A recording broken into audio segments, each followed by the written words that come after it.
Buckingham Palace announces King Charles is being treated for cancer. And country music superstar Toby Keith passes away after his own cancer battle. The Morning Rundown starts now. From the Straight Arrow News Studio, bringing the stories that matter to you from across the United States and around the world. This is the Morning Rundown. Today is Tuesday, February 6th. Thank you for joining us. I'm Kara Rucker. We begin with the latest on King Charles after he was diagnosed with cancer. Buckingham Palace announcing the king has begun outpatient treatment. British Prime Minister Rishi Sunak saying today during an interview with the BBC that he was shocked and sad to learn of the king's diagnosis, but is thankful the cancer was caught early. Our Lauren Taylor has more on the king's diagnosis. While the exact form of cancer has not been disclosed, Buckingham Palace said during treatment for an enlarged prostate, a separate issue was noted. Officials say the prostate condition is benign and the cancer is a separate issue. The BBC reports King Charles will continue regular treatments and is being advised by his doctors to postpone public duties. Buckingham Palace says Charles will continue his state business and official paperwork and looks forward to returning to full public duty as soon as possible. Charles is less than 18 months into his reign, becoming king following the death of his mother, Queen Elizabeth, after her 70 years on the throne. You can find Lauren's full report now on our website, san.com. Breaking news overnight, country music star Toby Keith has died. A statement was posted to his official X account early this morning, saying Keith passed away peacefully Monday night, surrounded by his family. Keith announced in 2022 he had been diagnosed with stomach cancer and was receiving treatment.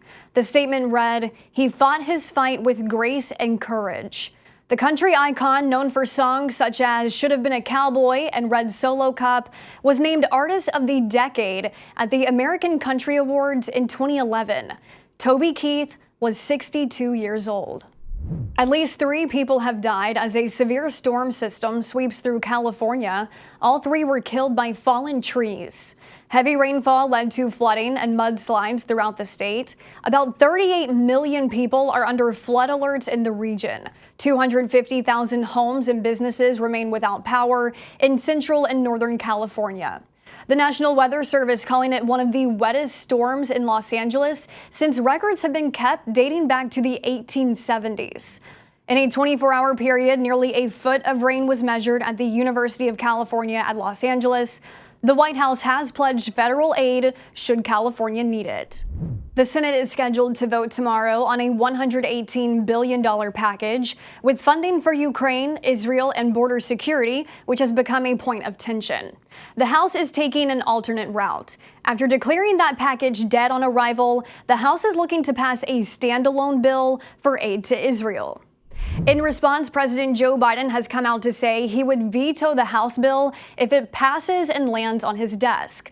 In a statement, the White House calls the standalone bill a political ploy that does nothing to help secure the border or defend the people of Ukraine. House Speaker Mike Johnson told CNN on Monday Biden's veto threat is a betrayal of our ally and friend Israel in their time of desperate need. While the Speaker says the Senate's bill has no chance of passing the House, the Senate might not even be able to get it there. As of Monday night, Senate Republicans held a closed-door meeting in opposition of the package. Republican presidential candidate Nikki Haley has requested Secret Service protection. Haley's campaign didn't give any specific reason that prompted the request, but Haley has been the target of at least 2 swatting incidents where callers file false reports looking to generate a massive response by law enforcement. There have also been protesters at her recent campaign events opposing her foreign policy positions. Speaking to the Wall Street Journal, Haley confirmed the application for protection with the Department of Homeland Security, saying they've had multiple issues, but adding it's not going to stop her or slow her campaign. Haley remains the last remaining opponent to former President Donald Trump for the 2024 GOP nomination. Finally this morning, baseball has long been considered to be America's pastime, but now it appears that baseball's time has passed as the top sport in the nation. According to a recent Pew survey of 12,000 adults, 53% said football is America's sport. Baseball came in second with 27%, followed by basketball and soccer. But while football was the top choice of those surveyed, most do not consider themselves diehard sports fans. In fact, 60% said they don't follow pro or college sports closely. But there's probably a good chance most will be watching the Super Bowl this weekend, even if it's just for the commercials.